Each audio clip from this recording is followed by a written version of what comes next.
ज्योतिर्मय श्री हरि देवहूति के गर्भ में प्रकट हुए और फिर भगवान उनके पावन घर में कपिल मुनि के रूप में अवतरित हुए। 9 पुत्रियों का ब्याह कर्दम मुनि ने 9 पावन योगियों के साथ कराया और फिर उन्होंने कपिल मुनि के चरणों में नमन किया। कर्दम ऋषि ने कहा, हे प्रभु, हमारे लोक और परमार्थ सारी इच्छाएं पूर्ण हो चुकी हैं। अब हमें पुनः समाधिस्थ होने की आज्ञा दीजिए। प्रभु कपिल ने कहा, जाओ, आनंद में जाओ, सर्व कर्मों को सदा मुझ में अर्पण करना और निरंतर आत्मचिंतन में रहना। तुम उस तत्व का दर्शन करोगे जो परम सत्य है, जिनका सबके हृदय में वासा है, लेकिन तुम उसे अपने ही हृदय के भीतर अनुभव करोगे। तुम संपूर्ण दुखों से मुक्त हो जाओ और निर्भय पद को प्राप्त कर लो। मामात्मानं स्वयं ज्योति सर्वभूत गुहाशयम् आत्मन्येवात्मना वीक्ष्य विश्वको अभयमृच्छसि। तुम्हारी स्त्री मेरी माँ देवहूति को मैं ब्रह्म ज्ञान दूंगा, जो सारे कर्मों के बंधनों से छुड़ाने वाला है और जिसके द्वारा वह जन्म मरण से मुक्त होकर परम आनंद की प्राप्ति करेगी। कर्दम ऋषि तब अति प्रसन्न होकर वन को चले गए। देखो ना साधकों, जिनके घर में भगवान प्रकट है वह कहाँ जा रहे हैं। ये सत्य है, भले हमारे घर में या सपने में या चहुं ओर प्रभु प्रकट होकर हमें दर्शन कराएं, लेकिन वास्तविकता तो यही है, हमें अपने आत्मदेव का दर्शन अपने भीतर ही करना होगा।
और अब ये अति निर्मल संवाद कपिल मुनि और देवहूति के बीच।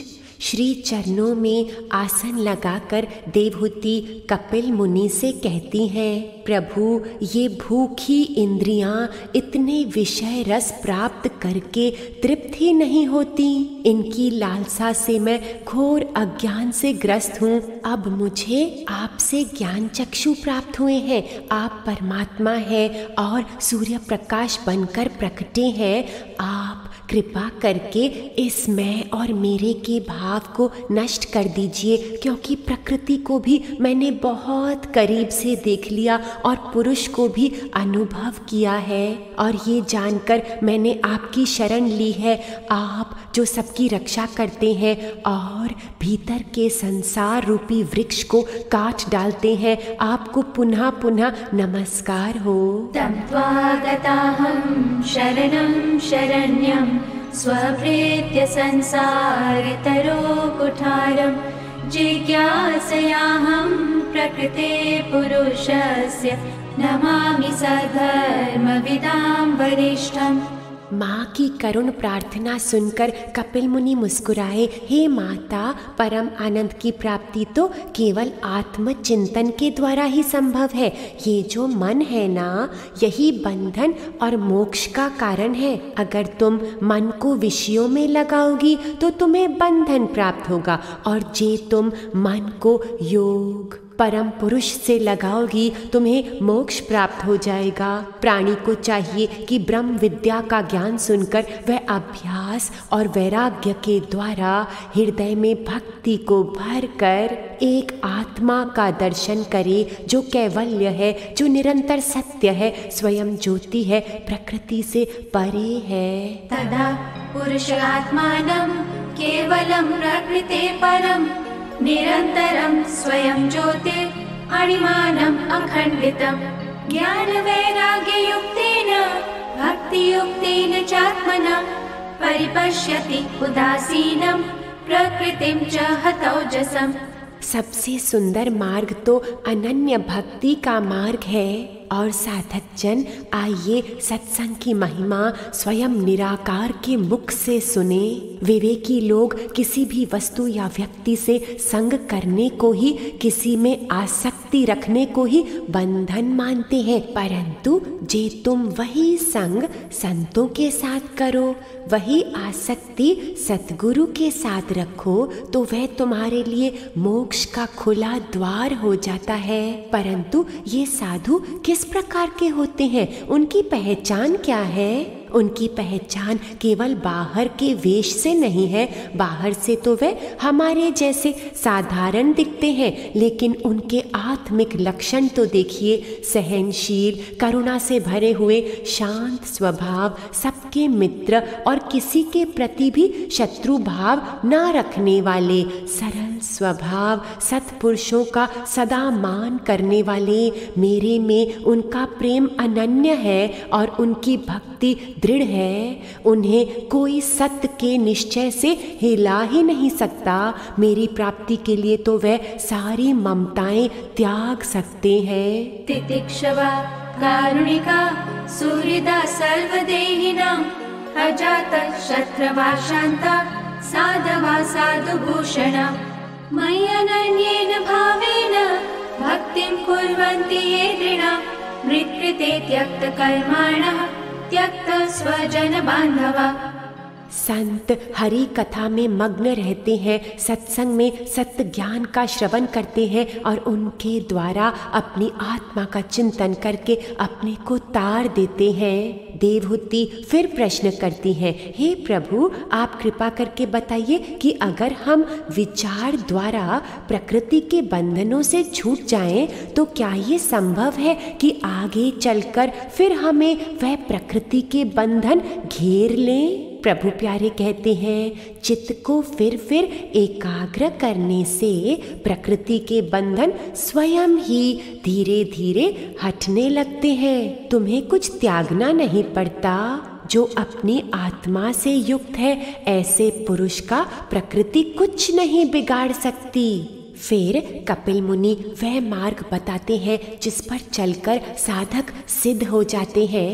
हे राजकुमारी, चित्त शुद्ध करने का यही एकमात्र मार्ग है। तुम ध्यान से सुनना, अपना कर्म बड़ी प्रीति से करना, जो भी तुम्हें प्राप्त हुआ है बुरे आचरण को त्याग देना, जो प्रभु ने तुम्हें दिया है उसमें परम संतुष्ट रहना। जिन्होंने आत्मा को जाना है उनके चरणों को भीतर ही भीतर भजना।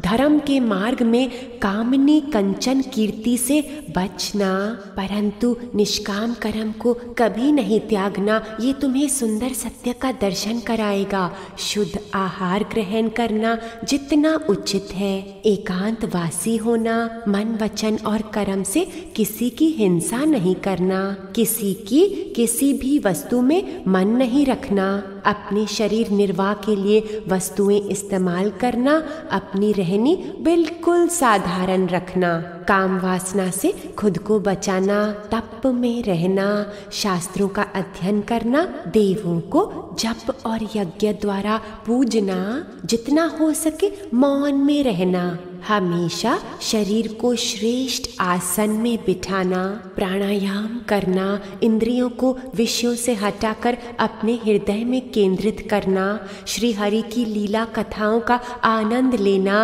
अपनी आत्मा में ध्यान लगाना, देवहूति सद्गुरुदेव का उपदेश श्रद्धा से ग्रहण करके साधनों के द्वारा अपने आत्म तत्व में समा गई। शिवोहम शिवोहम शिवोहम शिवोहम शिवोहम शिवोहम शिवोहम शिवोहम।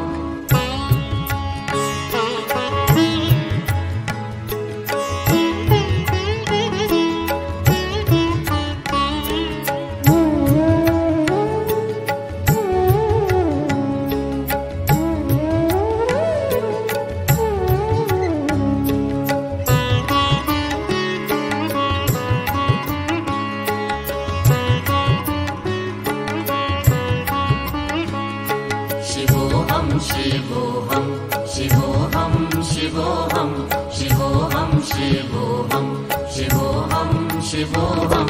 अमर आत्मा सच्चिदानंद हूँ मैं, अमर आत्मा सच्चिदानंद हूँ मैं। शिवोहम शिवोहम शिवोहम शिवोहम शिवोहम शिवोहम शिवोहम शिवोहम।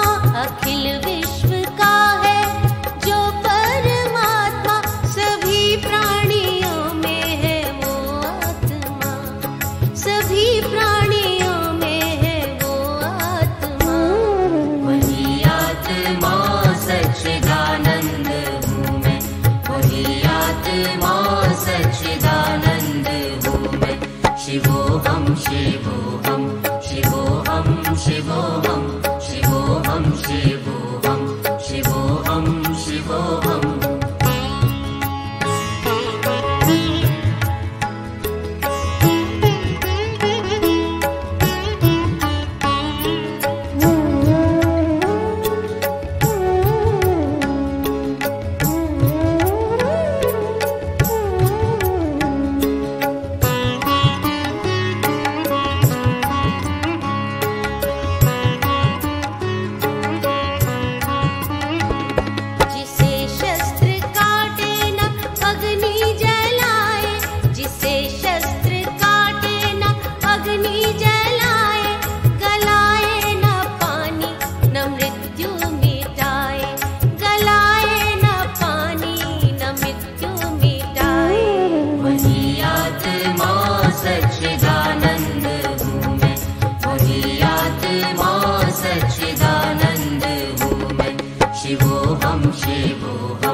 हरि ने सुनाया। वही आत्मा सच्चिदानंद हूँ मैं, वही आत्मा सच्चिदानंद हूँ मैं। शिवोहम शिवोहम शिवोहम शिवोहम शिवोहम शिवोहम शिवोहम शिवोहम। अमर आत्मा सच्चिदानंद हूँ मैं, अमर आत्मा सच्चिदानंद हूँ मैं। शिवोहम शिवोहम शिवोहम शिवोहम शिवोहम शिवोहम शिवोहम शिवोहम। अमर आत्मा सच्चिदानंद हूँ मैं, अमर आत्मा सच्चिदानंद हूँ मैं। शिवोहम शिवोहम शिवोहम शिवोहम शिवोहम शिवोहम शिवोहम शिवोहम शिवोहम शिवोहम शिवोहम शिवोहम शिवोहम शिवोहम शिवोहम शिवोहम। स्वयंभू मनु और देवी शत्रुपा के 2 पुत्र और 3 कन्याएं थीं। उनमें देवहूति के दर्शन हम बड़ी अच्छी तरह कर चुके हैं। आइए अब देवहूति की 2 बहनों के दर्शन करें। ये हैं आकुति और प्रसूति। आकुति का ब्याह प्रजापति रुचि से हुआ, जो बड़े ही तेजस्वी थे, और प्रसूति का ब्याह ब्रह्मा जी के पुत्र दक्ष प्रजापति से हुआ, और उनकी सत्य सुंदर पुत्री को कौन नहीं जानता। ये है पावन सती, जिन्हें पत्नी रूप में महादेव शंकर जी ने स्वीकार किया। अब ये जो दक्ष है ये कर्म प्रधान है और शिव जी ध्यान प्रधान है। ध्यान योगी तो किसी के रास्ते में नहीं आते, बस अपने में मग्न रहते हैं। लेकिन जिन्हें रजोगुण के संस्कारों के कारण कर्म करना ही अच्छा लगता है, वह ध्यान योगियों से थोड़ा विक्षिप्त होते हैं। ये कुछ करता ही नहीं है। साधकों जो ध्यान प्रिय होते हैं, जैसे शिव जी हैं, ऐसा नहीं है कि वे कुछ करते नहीं, परंतु वे इतने निरअहंकारी होते हैं कि अनंत कार्य करते हुए भी वे शांत रहते हैं और वे करते हुए दिखाई नहीं देते। अब क्या हुआ, एक दिन दक्ष प्रजापति बने तो उन्होंने सब देवों को निमंत्रित किया। अब सभा में सब बैठे थे दक्ष के इंतजार में, और शिव जी बैठे थे ध्यान में, क्योंकि आत्मिक पुरुष जीवों का इंतजार तो करते नहीं, वह हर पल ब्रह्म के चिंतन में लगा देते हैं। तो फिर जब दक्ष पधारे तो शिव जी उठे नहीं। जैसे कि सारी सभा ने उठकर प्रणाम किया तो दक्ष को बहुत क्रोध आया, क्योंकि जो अपने को बड़ा मानता है वह अहंकार की वजह से क्रोधित होता रहता है। तो उन्होंने शिव जी का बड़ा भारी अपमान किया और बड़े सारे ना कहने वाले शब्द कहे। शिव जी परम शांत, मान अपमान में सम रहने वाले चुपचाप अपने धाम को लौट गए। दक्ष प्रजापति ने फिर से एक बार महायज्ञ की रचना की और इस बार शिवजी को निमंत्रण ही नहीं दिया, तो शिवजी प्रसन्नता से अपने में मस्त रहे। साधकों, अगर हमें कहीं से निमंत्रण ना मिले तो हृदय में शोक नहीं लाना।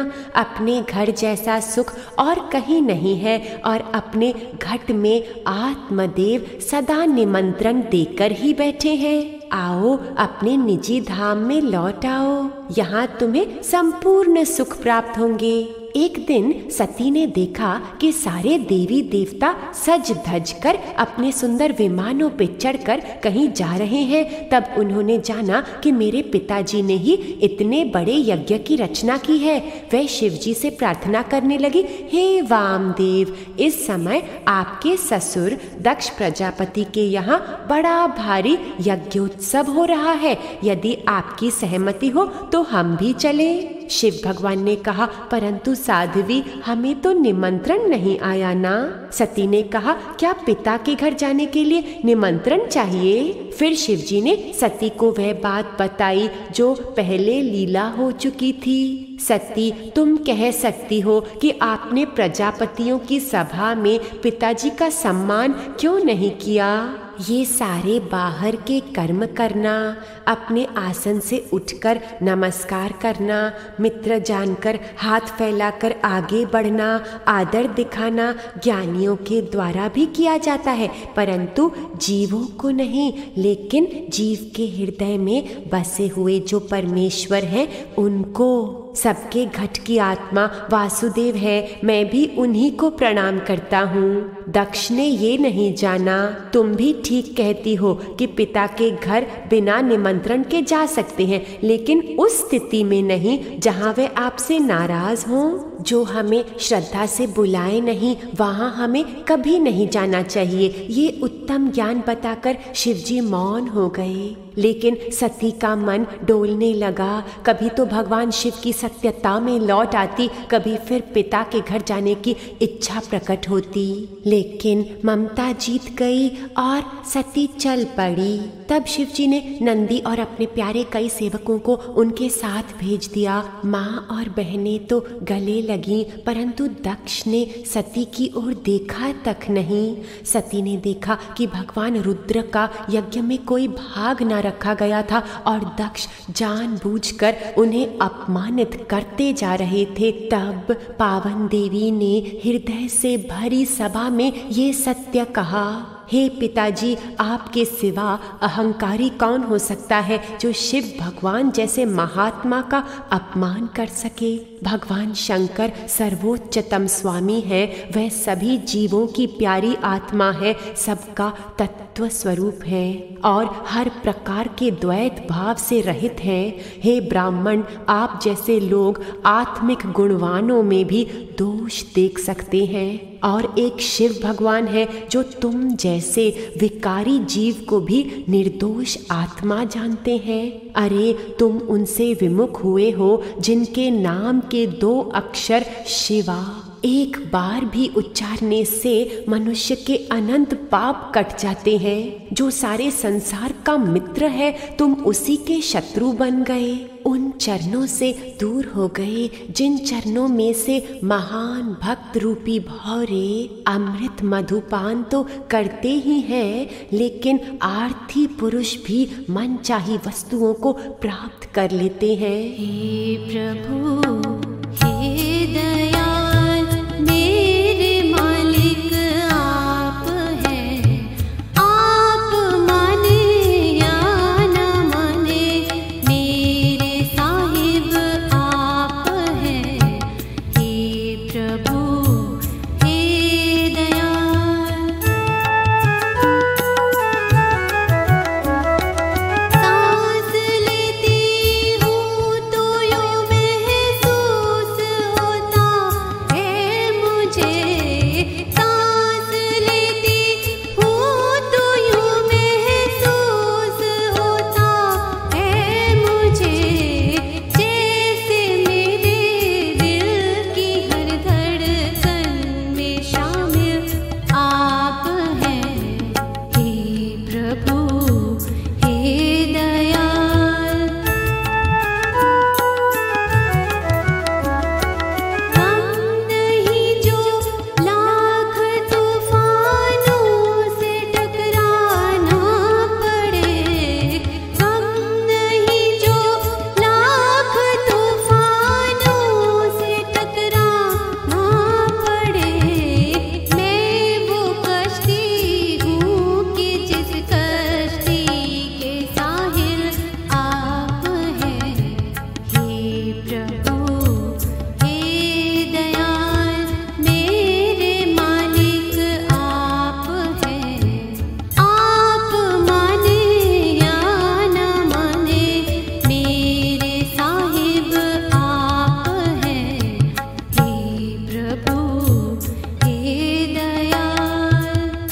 सती ने कहा, हे पिताजी, जिस स्थान पर सद्गुरु की निंदा होती है वहाँ से प्राणी को चले जाना चाहिए, इसलिए मैं इस अपने शरीर को अब त्यागने जा रही हूँ, क्योंकि इसमें आप का बीज है, जो भगवान शंकर के वैरी हैं। मुझे आपसे संबंध होने पर आज शर्म है, और अगर मैं उन श्री चरणों में लौट गई और हंसी में जब शिव जी मुझे दक्षयानी कहकर पुकारेंगे, मैं सारी हंसी खुशी भूलकर बहुत शोकान्वित हो जाऊंगी। इससे पहले मैं इस मृत शरीर का खल त्याग देती हूँ। तब सती पद्मासन में धरती पर बैठ गई। यज्ञ का आचमन जल ग्रहण करके अपने पति परमात्मा के चरण कमलों का अमृत पान करती हुई योगाग्नि में सती ने अपने शरीर को भस्म कर दिया। जब शिव जी ने ये बात सुनी तो उन्होंने अपने सिर से एक जटा उखाड़ दी और उसमें से एक विशाल प्राणी उत्पन्न किया, वीरभद्र। वीरभद्र ने जाकर दक्ष के सिर को काट दिया और उसे यज्ञाग्नि में जला दिया, और शिव जी के अन्य सेवकों ने यज्ञ को विध्वंस कर दिया। जब देवों ने देखा कि ये यज्ञ अपूर्ण रह गया तो वे शिव जी को मनाने उनके पास पहुंचे।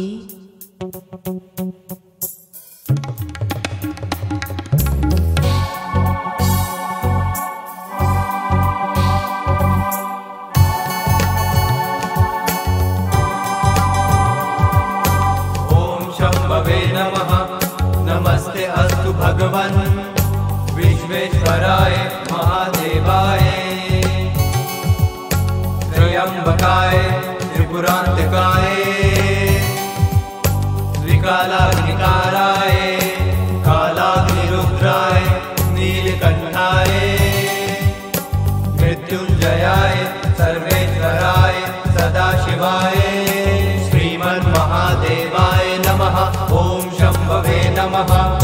गंगा जटाधर गौरी शंकर गिरिजावन रमणा मृत्युंजय महादेव महेश्वर मंगल शुभ चरणा नंदी वाहना नाग भूषणा निरुपम गुण सदना नटन मनोहर नीलकंठ नीरज तल नयना गंगा जटाधर गौरी शंकर गिरिजावन रमणा। ओम शंभवे नमः। ओम शंभवे नमः। शिव जी ने तब ब्रह्मा जी से कहा, मुझे किसी से कोई शिकायत नहीं, ना ही मैं उनके अवगुणों को चित्त में रखता हूँ जिन्हें प्रभु की माया ने घेर लिया हो। ये तो मैं केवल उन्हें शिक्षित करने के लिए लीला रचता हूँ। दक्ष को बकरी का सिर प्राप्त हो गया। साधकों, जब हम अहंकारी होते हैं तो हमें बकरी का मैं वाला सिर मिल जाता है। शिव जी ने बड़े ही शीतलता से कहा, जाओ और यज्ञ पूर्ण करो, चित्त में एकाग्रता रखना, प्रभु की करुणा सचमुच अपार है। सती फिर से पैदा हुई पर्वत हिमावन की स्त्री मैना के गर्भ से। हिमावन जो शंकर भगवान को अति प्रेम करते हैं और जिनकी गोद में प्रभु शिव ध्यान लगाते हैं। राजा उत्तानपाद के संस्कार अच्छे होने के बावजूद वह कमजोर चित्त के थे। उनकी दो स्त्रियां थी, सुनीति और सुरुचि। सुनीति का अर्थ है शुद्ध शिक्षाओं को ग्रहण किए हुए, और इस स्त्री का आचरण बड़ा पवित्र था। और सुरुचि का अर्थ है विषय भोगों में ग्रस्त रहना। तो सुरुचि का आचरण थोड़ा क्रूर था, परंतु वे दिखने में सुंदर थी और बोलने में चतुर, इसलिए उत्तानपाद उसके मोह में जकड़े हुए थे। एक दिन क्या हुआ, सुरुचि का पुत्र अपने पिता की गोद में बैठा था। तब सुनीति का पुत्र ध्रुव ने वहां चढ़कर बैठना चाहा। तब सुरुचि ने कहा, हे बालक, तुम इस सिंहासन पर चढ़ने के अधिकारी नहीं हो, क्योंकि तुम्हारा जन्म मेरे गर्भ से नहीं हुआ है। परमात्मा के लिए तप करना, और जब उनकी कृपा पाओगे और तुम मेरे गर्भ से प्रकट होगे, तब ही तुम इस सिंहासन पर बैठ पाओगे। उत्तानपाद चुपचाप ये लीला देखता रहा। ध्रुव भगत को बड़ा दुख हुआ और वह रोते हुए अपनी माँ के पास गया और उन्हें सारी कथा सुना दी। सुनीति ने अपने प्यारे पुत्र को गोद में उठाया और कहा, मन में किसी के लिए कभी कोई बुरा भाव न आने देना पुत्र, क्योंकि ये जो हमें मिलता है ये हमारे ही पिछले कर्मों का फल होता है। और तुम्हारी सौतेली माँ ने एक सुंदर पैगाम दे दिया। तुम पिता परमात्मा को खोजो, उनके श्री चरणों को ध्याओ। तुम्हारे परदादा ब्रह्मा जी ने उन्हीं चरणों को ध्याया था और तुम्हारे दादा मनु ने एक ही बुद्धि से प्रभु के लिए यज्ञ तप करके लोक और परलोक दोनों के सुख प्राप्त किए। हे प्यारे, तुम केवल उनकी शरण लो जो अपने भक्त को बहुत प्यार करते हैं और मुमुक्ष जन जिनके चरण कमलों को खोजते रहते हैं। अपने मन के आकाश में उन्हें ही बसाओ, अपने कर्मों को शुद्ध करते करते और केवल प्रभु से योग लगाकर सच्चिदानंद पार ब्रह्म से अति प्रीति लगा लो। तमेव वत्साश्रयवृत्य वत्सलं मुमुक्षुभिर्मृग्य पदाब्ज पद्धतिम् अनन्य भावे निज धर्म भाविते मनस्य वस्थाप्य भजस्व पुरुषम्।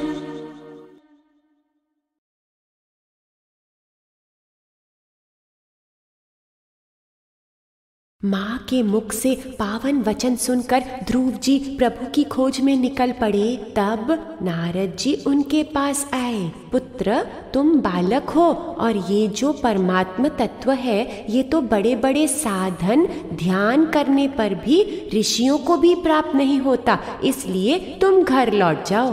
ध्रुव ने बड़ी दृढ़ता से कहा, हे गुरुवर, मेरे घर से निकलते ही मुझे आपके रूप में सद्गुरु प्राप्त हो गए।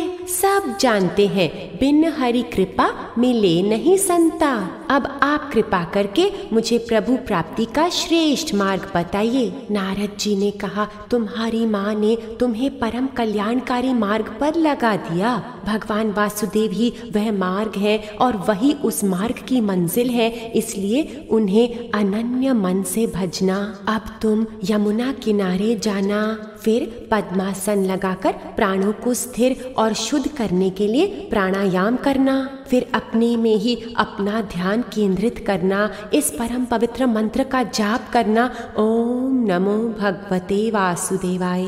यानी मैं उन भगवत स्वरूप परमात्मा को नमन करता हूँ जो निराकार है और जिनका सर्वत्र वासा है। हे प्यारे ध्रुव, मंत्र जाप करते समय तुम भक्ति भी करना और जो तुम्हें वहाँ प्राप्त हो, जल, तुलसी पत्र, पुष्प, पत्ते, वह श्री प्रभु के चरणों में अर्पण करते रहना। भोजन निमित्त मात्र खाना और हृदय में सदा प्रसन्न रहना। ऐसी साधना करते करते तुम अवश्य प्रभु को प्राप्त कर लोगे। नारद जी को साष्टांग प्रणाम करके ध्रुव भगत तपोवन की ओर चल पड़े। तब नारद जी राजा उत्तानपाद के महल में गए और उनसे पूछने लगे, ये तुम्हारा चेहरा किस कारण उतरा हुआ है? तब उत्तानपाद ने कहा, देखो ना, मैंने अपने 5 वर्ष के पुत्र को निकाल दिया जो बड़ा ही बुद्धिमान था। वह मेरी गोद में बैठना चाहता था और मैंने बालक पर कितना जुल्म किया, पता नहीं वो इस समय किस हाल में होगा। नारद जी ने प्रेम से कहा, तुम ध्रुव की चिंता मत करो राजन, वह पूर्णतया प्रभु की सुरक्षा में है। तुम उसकी महानता नहीं जानते, लेकिन उसका यश सारे संसार में फैलेगा। वह तुम्हारा बड़ा सम्मान कराएगा। ध्रुव अपनी साधना पूर्ण करके जल्द ही लौट आएगा। मधुवन में ध्रुव भगत ने अपनी साधना आरंभ की। पहले तो 1 महीने तक मंत्र जाप द्वारा प्रभु की भक्ति की, जैसे कि सतगुरुदेव जी ने बताया था। ओम नमो भगवते वासुदेवाय, ओम नमो भगवते वासुदेवाय, ओम नमो भगवते वासुदेवाय, ओम नमो भगवते वासुदेवाय। दूसरे महीने बालक तपस्वी ने स्वामी को सर्वव्यापक जानकर उनका भजन किया। ओम नमो भगवते वासुदेवाय, ओम नमो भगवते वासुदेवाय, ओम नमो भगवते वासुदेवाय, ओम नमो भगवते वासुदेवाय। फिर अगले महीने ध्रुव जी ने ध्यान लगाना आरंभ किया। ओम नमो भगवते वासुदेवाय, ओम नमो भगवते वासुदेवाय, ओम नमो भगवते वासुदेवाय, ओम नमो भगवते वासुदेवाय। और उसी समय ध्रुव भक्त का तप सफल करने के लिए श्री हरि वहाँ प्रकट हुए। अचानक जो श्री हरि ध्रुव के मन में बसे हुए थे वह लुप्त हो गए और ध्रुव ने नेत्र खोले तो उन्हीं को अपने सामने खड़ा पाया। ध्रुव भक्त दंडवत में लेट गए और फिर उठकर वे भगवान की महिमा करना चाहते थे, परंतु कुछ भी शब्द नहीं निकलते। तब श्री हरि ने ध्रुव भक्त के गाल को अपने शंख से स्पर्श किया। तब ये प्यारा बाल भक्त अति सुंदर वाणी में श्री हरि की महिमा का गुणगान करने लगा।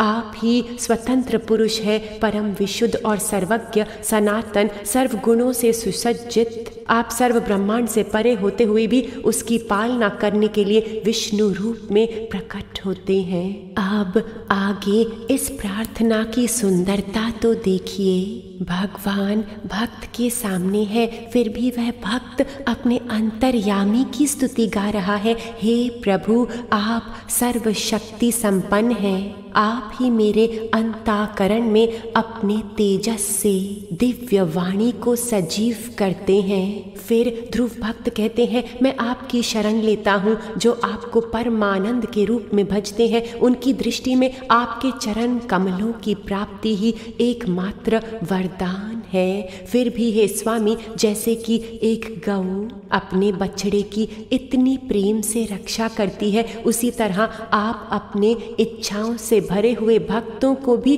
कितना प्यार करते हैं और अपनी कृपा बरसाने के लिए सदा तत्पर हैं।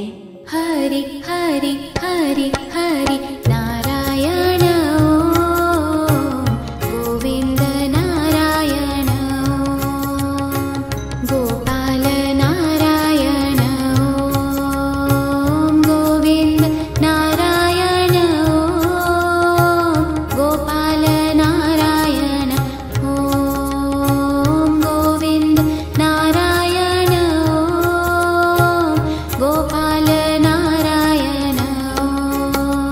हरि हरि हरि हरि नारायण ओम, गोविंद नारायण ओम, गोपाल नारायण ओम, गोविंद नारायण ओम, गोपाल नारायण ओम। हरि हरि हरि हरि नारायण ओम, गोविंद नारायण ओम, गोपाल नारायण ओम, गोविंद नारायण ओम, गोपाल नारायण ओम, गोविंद नारायण ओम, गोपाल नारायण ओम। हरि हरि हरि हरि नारायण ओम, गोविंद नारायण ओम, गोपाल नारायण ओम, गोविंद नारायण ओम, गोपाल नारायण ओम, गोविंद नारायण ओम, गोपाल नारायण ओम। हरि हरि हरि हरि नारायण ओम, गोविंद नारायण ओम, गोपाल नारायण ओम, गोविंद नारायण ओम, गोपाल नारायण ओम, गोविंद नारायण ओम, गोपाल नारायण ओम। हरि हरि हरि हरि नारायण ओम, गोविंद नारायण ओम, गोपाल नारायण ओम, गोविंद नारायण ओम, गोपाल नारायण ओम। प्रभु ने कहा, तुम कहो या ना कहो, मैं तुम्हारे हृदय की इच्छा जानता हूँ। अपने नाम की तरह तुम अपनी प्रतिज्ञा में बड़े ही अटल हो, इसलिए मैं तुम्हें एक अटल स्थान देता हूँ।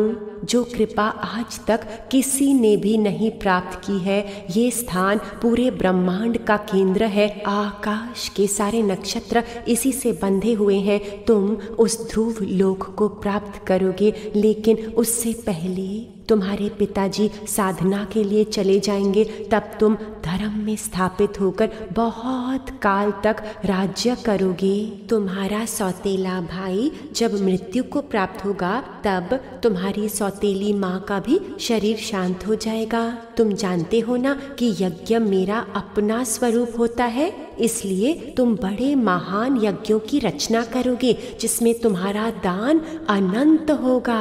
इससे तुम ढेर सारे आशीर्वादों को प्राप्त करोगे। फिर तुम मेरे में अनन्य ध्यान लगा लेना।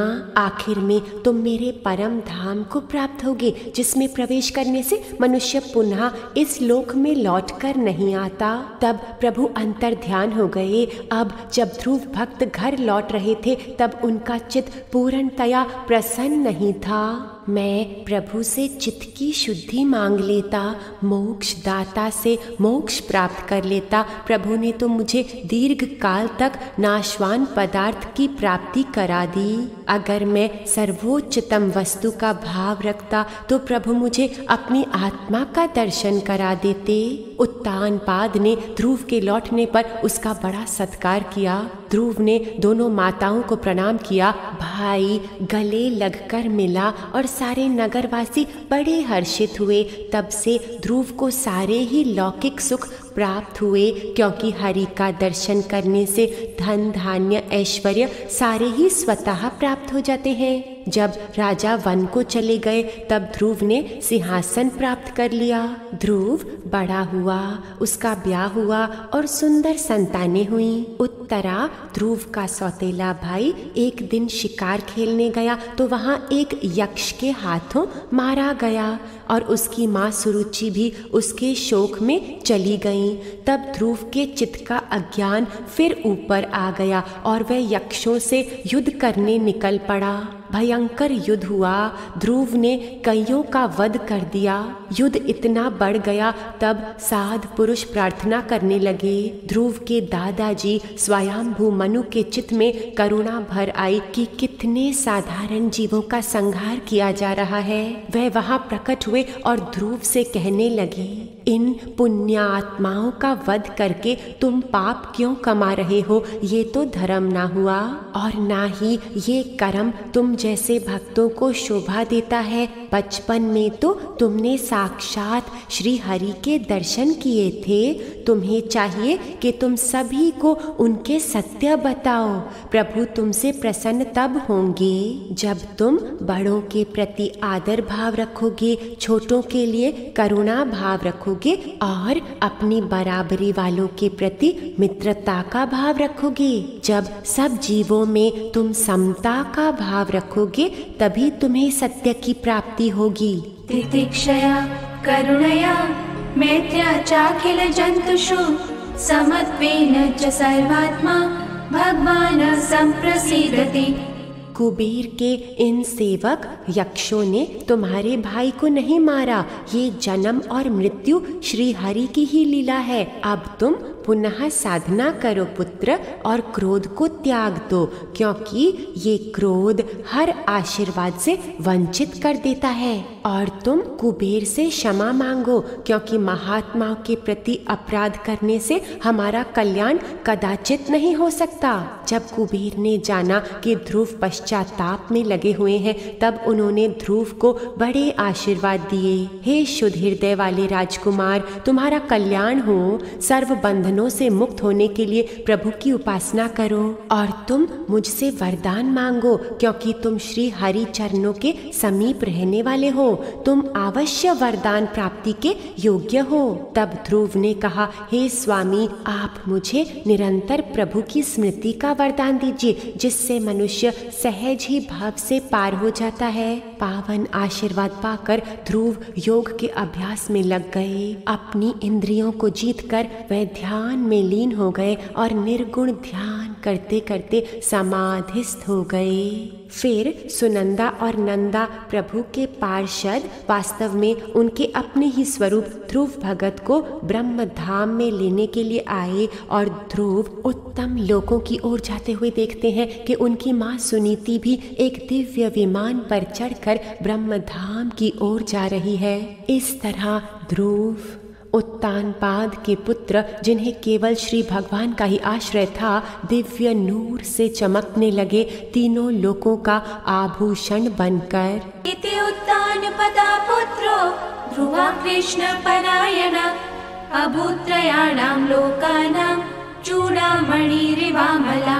ध्रुव के ज्येष्ठ पुत्र जो जन्म से ही निर्लेप थे, उन्होंने सिंहासन को अस्वीकार कर दिया और अपने सत्य स्वरूप की प्राप्ति कर ली। फिर उनके परिवार के एक सदस्य अंग राजा बने। राजा अंग सात्विक स्वभाव के थे, परंतु कुछ पुनर्जन्मों के कर्मों से उन्हें बड़े ही क्रूर पुत्र वेन की प्राप्ति हुई। वेन इतना अधर्मी था कि राजा अंग को तुरंत वैराग्य आ गया और वह सब कुछ त्याग के अपने शांत स्वरूप की खोज में वन को चले गए। राजा वेन की आज्ञा थी कि मेरे राज्य में कोई भी ना यज्ञ करेगा, ना दान और ना ही कोई प्रभु प्रसन्नता का कार्य, केवल राजा वेनाय नमः, राजा वेनाय नमः।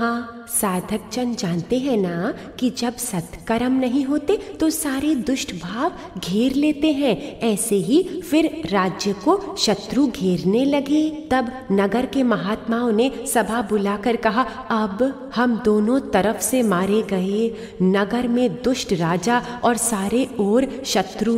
तो सत्पुरुषों ने राजा वेन से प्रार्थना की, हे राजाओं में महाराजा, तुम अपने कर्तव्य कर्म से विमुख मत हो। तुम्हें सारी प्रजा को सुख और शांति में रखना है ना। जो राजा प्रजा को सुखी रखता है, परमात्मा उस पर बड़े प्रसन्न होते हैं। और अगर आपने परमात्मा की कृपा प्राप्त कर ली तो कौन सी वस्तु आपके लिए दुर्लभ रहेगी। इसलिए तुम यज्ञादि कर्मों को बंद करा के देवों का अपमान मत करो।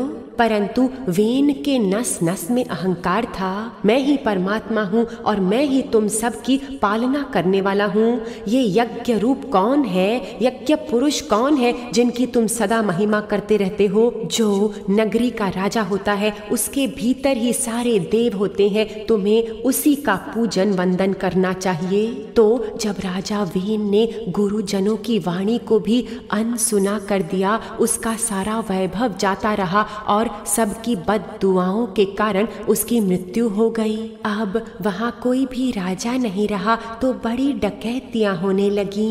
तब बड़े लोगों ने विचार किया कि वेन के पिता अंग का बीज तो बड़ा ही पावन था, अवश्य इस वेन में भी कोई छिपी हुई अच्छाई होगी। तो उन्होंने उसका मृत शरीर मथा। फिर पहले तो एक बौना पुरुष प्रकट हुआ जो निषाद के नाम से प्रसिद्ध हुआ। वह जंगल में चला गया और फिर और मथने से एक सुंदर जोड़ा प्रकट हुआ जो परमात्मा की रोशनी की किरणें ही थे। वह पुरुष हुआ राजा पृथु, जिनका यश सारे संसार में फैलेगा। और रानी हुई अर्ची, जो पावनता की मूर्ति थी, क्योंकि जब अधर्म फैल जाता है तो प्रभु सुंदर रूप धरकर प्रकट होते हैं पुनः सत्य की स्थापना करने के लिए। बड़े ही हर्ष उल्लास के साथ राजा पृथु का राज्य अभिषेक हुआ। दोनों पृथु और अर्ची यज्ञाग्नि की लपटों की तरह चमक रहे थे।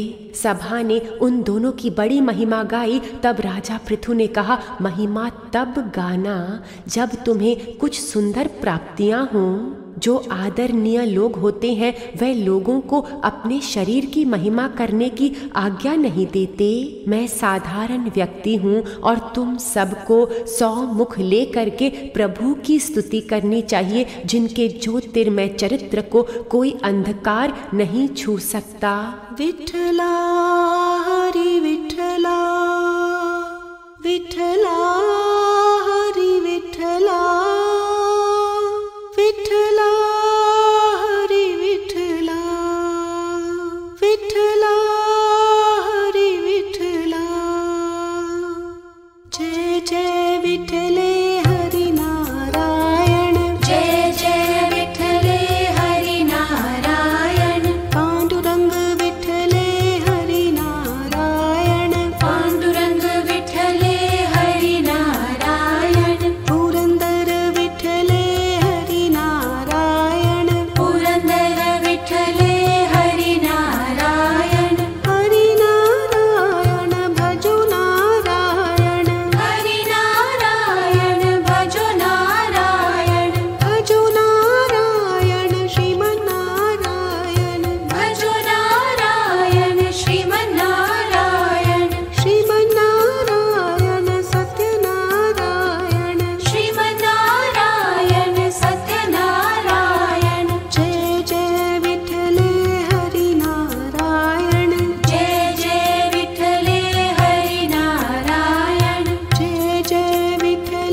विठले हरि नारायण जय जय विठले हरि नारायण पांडुरंग विठले हरि नारायण पांडुरंग विठले हरि नारायण पुरंदर विठले हरि नारायण पुरंदर विठले हरि नारायण हरि नारायण भजो नारायण हरि नारायण भजो नारायण भजो नारायण श्रीमनारायण भजो नारायण श्रीमनारायण श्रीमनारायण सत्यनारायण श्रीमनारायण सत्यनारायण जय जय विठले हरि नारायण जय जय विठले हरि नारायण जय जय विठले हरि नारायण जय जय विठले हरि नारायण पांडुरंग विठले हरि नारायण पांडुरंग विठले हरि नारायण पुरंदर विठले हरि नारायण पुरंदर विठले हरि नारायण हरि नारायण भजो नारायण हरि नारायण भजो नारायण भजो नारायण श्रीमनारायण भजो नारायण श्रीमनारायण श्रीमनारायण सत्यनारायण श्रीमनारायण सत्यनारायण जय जय विठले हरि नारायण जय जय विठले हरि नारायण जय जय विठले हरि नारायण विठला हरि विठला विठला हरि विठला विठला हरि विठला विठला हरि विठला।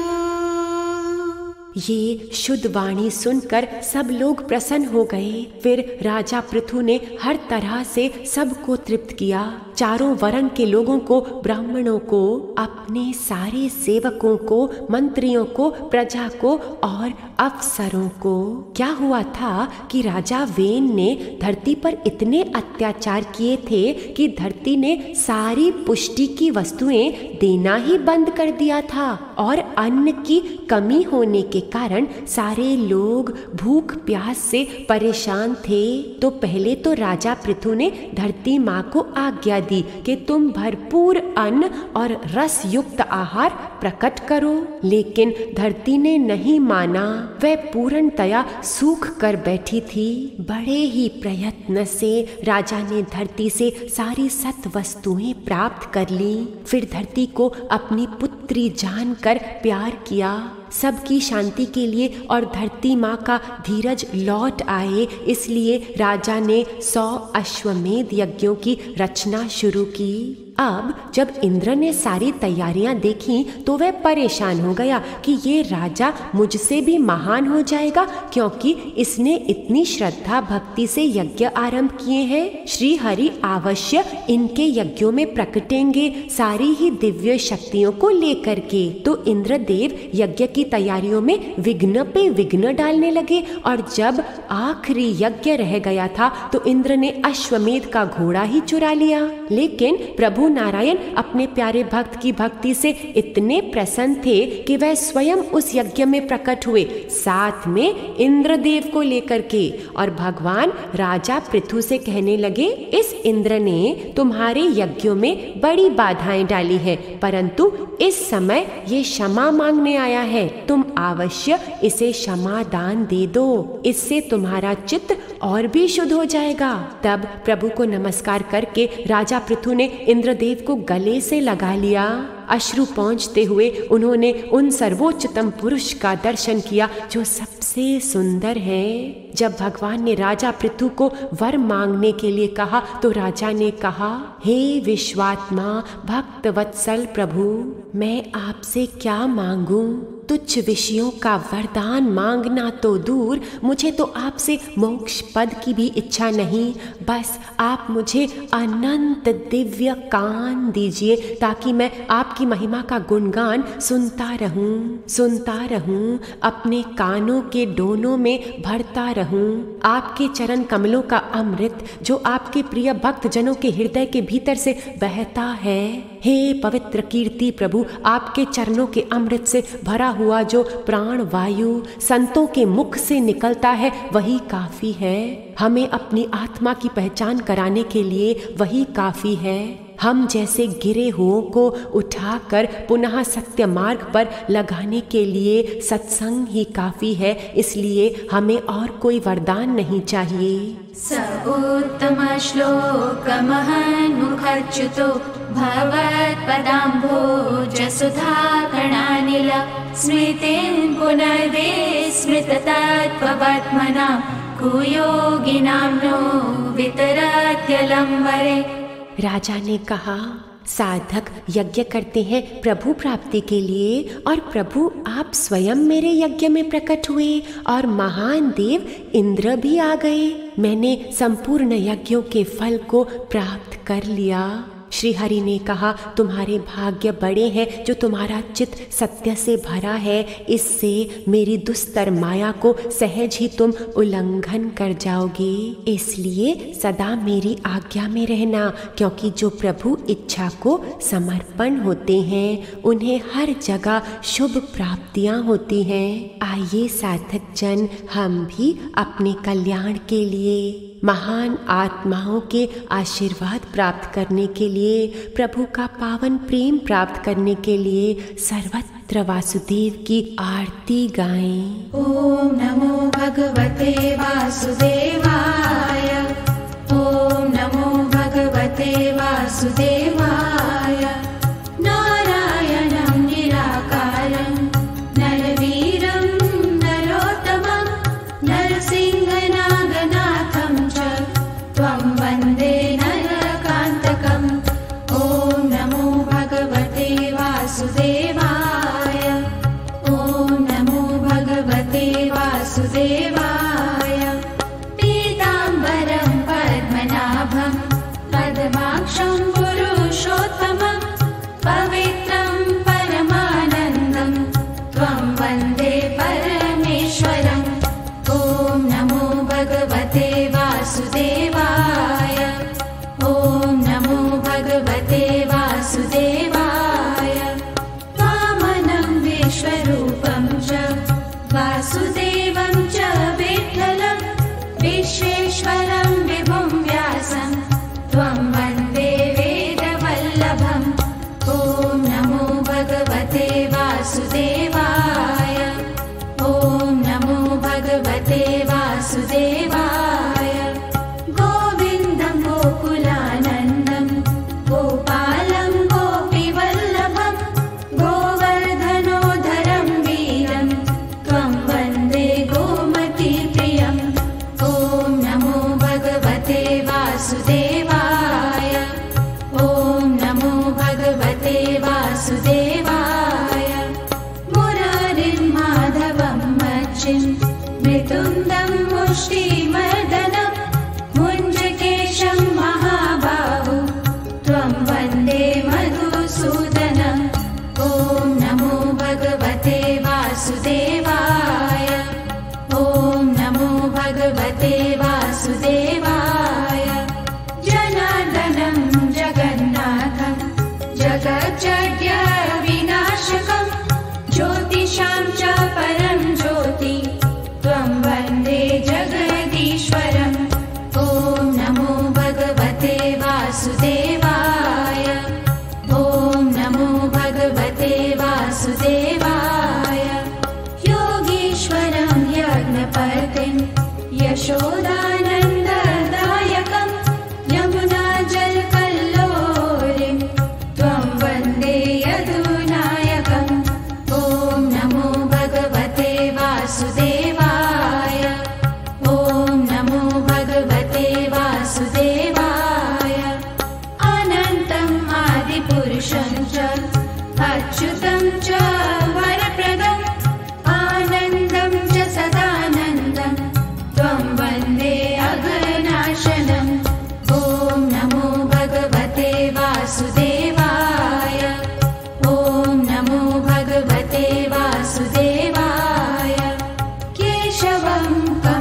सच्चिदानन्दं चाणूरमल्यमर्दनं चराचरगतं देवं त्वं वन्दे चक्रपाणिनं। ॐ नमो भगवते वासुदेवाय। ॐ नमो भगवते वासुदेवाय। ॐ नमो भगवते वासुदेवाय। ॐ नमो भगवते वासुदेवाय। ॐ नमो भगवते वासुदेवाय। ॐ नमो भगवते वासुदेवाय। साधक जन धीरे से उठकर अपने ही स्थान पर 3 प्रदक्षिणा लेंगे। फिर दंडवत प्रणाम में वासुदेव सर्वत्र का दर्शन करेंगे।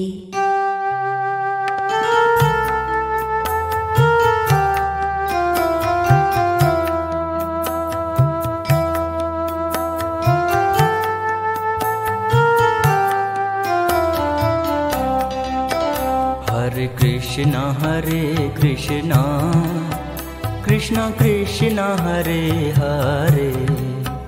हरे कृष्णा कृष्ण कृष्ण हरे हरे। हरे राम राम राम हरे हरे।